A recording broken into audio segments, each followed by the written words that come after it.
One of the newest New York Yankees, Carlos Beltran, with us now on ESPN Radio. He's great. I mean, you do word associations to guys, and I say clutch player in the playoffs, and that's the guy that you think of. Guy who rises up in enormous moments. Carlos, thank you for being on with us. He's doing some really cool things with teachers. We'll get to that in a second. But that has to be a huge source of pride for you, Carlos. Like, you are someone who elevates in the postseason. Why and how?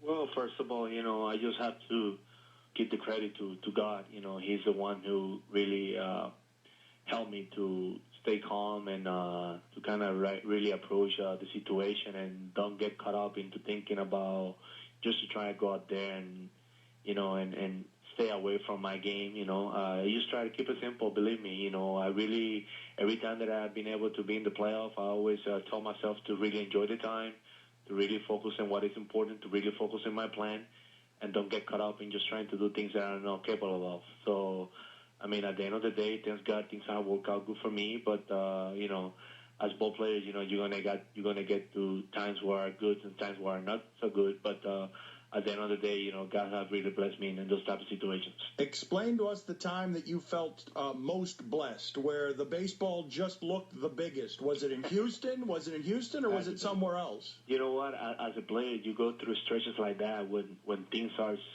everything looks so slow, like the games look slow, and you feel like every at bat you could get the pitcher to strike, and that you're gonna hit the baseball hard. So in Houston in the playoff, yeah, that was incredible. I mean, that was a great experience coming from Kansas City. Never experienced being in the playoff and have that run. It was an amazing thing, and I was talking about that the other day, and guys were asking me, how I felt, and I say, honestly, I just don't know how to explain it. I feel like I was dreaming. Every ball that I hit was hard, and for the most part, all those balls leave the ballpark. So I was like, what I'm doing, what is this is happening to me.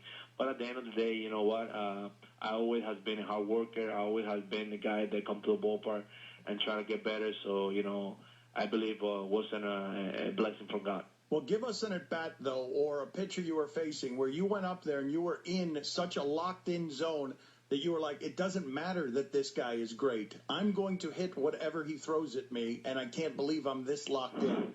Well, you know what? When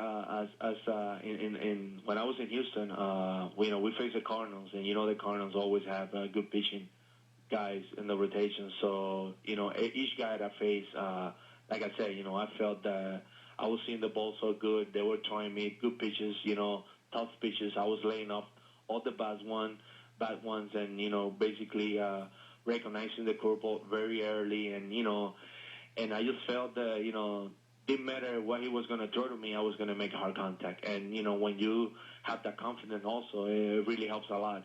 But, as players, we have those stretches, through the course of the years. They don't really stay for a long time, but when they do come to us, you try to take advantage of those situations. Is being clutch an ability? Like, how much luck is involved with that?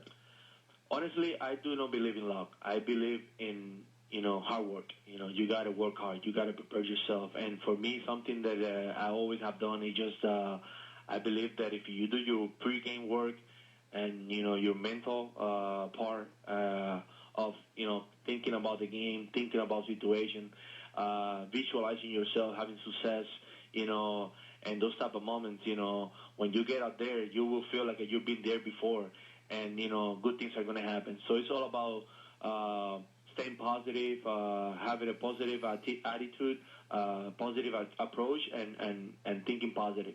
You sound profoundly grateful, and you sound profoundly positive.